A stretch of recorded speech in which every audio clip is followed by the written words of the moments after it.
はい、こんにちは。今日はヒットボックスを使ってドラゴンボールの基本操作と何がメリットなのかっていうのを説明したいと思います。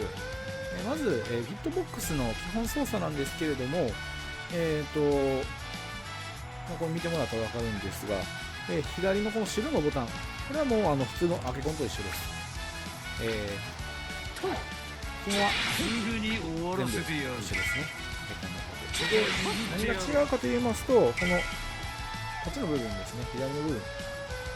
レバーレスになっておりまして、移動の方が全部ボタンになっております。左からこれ左ボタン、下ボタン、右ボタン、上ボタンっていう感じですね。はい、ヒットボックスの利点なんですけれども、もしレバーの場合、下から上に入力するっていう入力をすると、どうしてもニュートラルを経由しないといけないんですよ。なんで、下1フレ経由してジャンプするっていう感じなんですが、ヒットボックスの場合ですと、下を押しながらそのまま上ボタンを押せるんで、その1フレの入力が、なくなります。なので早く動くことができるんですね。これがヒットボックスの利点です。で、それを生かした、ドラゴンボールの、利点を説明したいんですけれども、まずはじめに、ヒットボックスは左と右同時押しするとニュートラル状態になります。これを利用して右を押してすぐに左を押して離すってするとダッシュが出ます。同じく左を押して右を押して離すってするとバックステが出ます。このキーリスを見てもらったら分かるんですけれども、そういう入力で一応、簡単にダッシュ、簡単にバックステで、空中ダッシュも出せるようになります。こういう風に自力で入力することもできるんですが、この話入力でも一応入力が空中ダッシュが出せるという感じになっておりますね。こんな感じですね。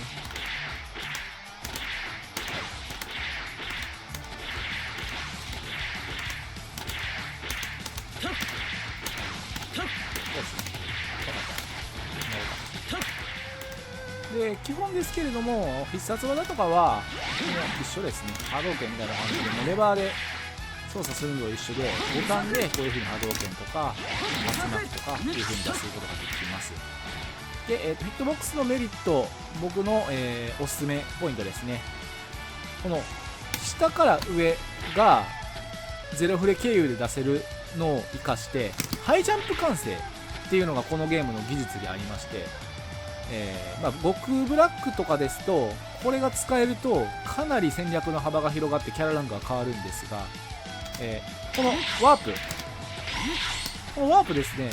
何もしてない状態ですとこういう風にすぐにスタッと落ちるんですが、このハイジャンプ入力を使うとどうなるかというと、こういう風にふわっと浮くことが可能になってるんですね。で、今何をしたかっていうと、この 5A の部分、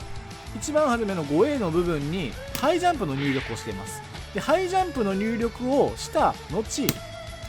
ハイジャンプ出る前に 5A を押すと、これは内部ではハイジャンプが起こっていることになるんですね。で、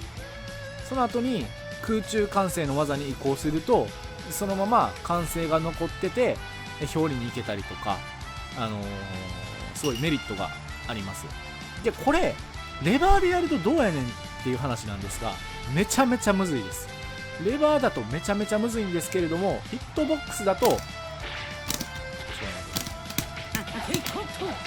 ですね、こんな感じです。はい、こんな感じで、ハイジャンプ完成が使いやすくなります。で、これを利用してこんな崩しとか、ドラゴンボールならではの崩しの幅が広がります。はい、こんなんですね。はい、ぜひヒットボックス使っている人はマスターしてみてください。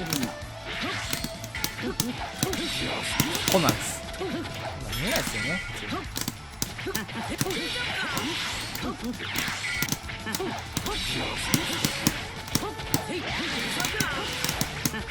感じですね。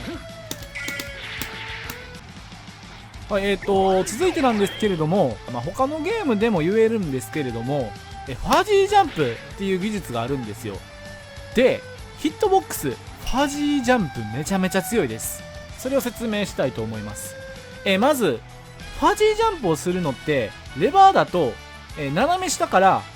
ニュートラルを経由して斜め上で、戻るときにニュートラルを経由して、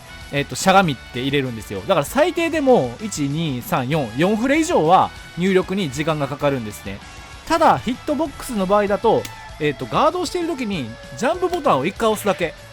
これだけでファジージャンプができるので、レバーに比べて3フレだからもうこれはもう1フレでファジージャンプができると、めちゃめちゃ強いです。で、このファジージャンプをしている間に攻撃ボタンを押すと、ファジージャンプが成立していない時にドラゴンラッシュ抜けができます。こんな感じです。今これキーリス見てもらったら分かるんですけれども、攻撃ボタンを押してるんですよ。ただジャンプキャンセルをしているところに攻撃をしてるんで攻撃が出てないです。こういう風に遅くなったらこういう風に出るんですが、完璧なタイミングでやると攻撃をジャンプでキャンセルしているって感じですね。この状態、ドラゴンラッシュを受けるとどうなるのか一回やってみますね。はい、今攻撃出てなかったですね。で今ちょっとジャンプが早かったので抜けれる状態です。はい、こんな感じです。こんな感じですね。ラッシュが見えたらまずジャンプを入れて攻撃をしておく。で抜けれたら抜けれたで相打ちですし、抜けれなかったらそのまま超ダッシュしたらいいんで、こんな感じですね。抜けれなかったらこうなると、は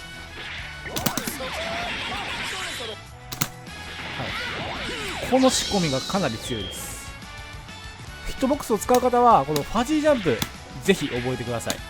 これね、ドラゴンラッシュだけじゃなくて普通に攻撃で固められててどっかで抜けたいなって時にもすごい有効です。レバーだとどっかで食らってしまったりとかしゃがみ攻撃とか食らっちゃったりするんですよ。ただこれだとジャンプ以降のフレームにしか当たらないので非常に有効です。あとはメリットとしてガードも硬くなります。下から上がゼロフレ入力ということは右から左も同じですね。すぐに入力ができるので歩きガードがすごい強くなります。こういう突進攻撃が来て飽きたと思ったらすぐにガードできる、これも利点ですね。プラスあとこれの利点を生かしてすごいいいのがダッシュガード。このダッシュガードっていうのがこのダッシュを仕込んですぐにガードをするっていう行為なんですが、これなんですよ。これレバーだと右斜め下ってやらないといけないんですが、これ入力がすごい早くできるんでこれもヒットボックスの利点です。この入力ができればガード力すっごい上がります。勝率だいぶ変わるんですが、レバーやとマジで左手忙しくてなかなかできないんですよ。ただヒットボックスだとこれがすっごい簡単にできるんで、これの行為もすごいおすすめです。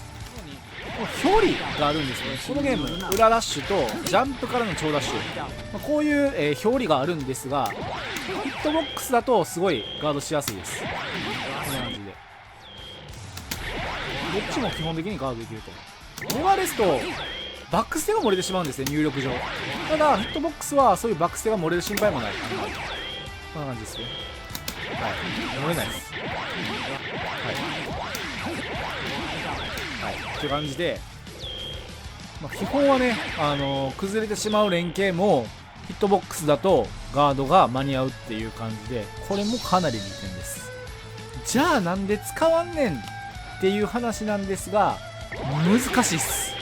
もうそれだけです。ドラゴンボールってこういうハイジャンプ完成、上で、ハイジャンプを使うと上完成でふわふわできたりとか下完成ですぐに降りれたりとかできるんですよ。こういう完成を使うのがすごい難しいんですが、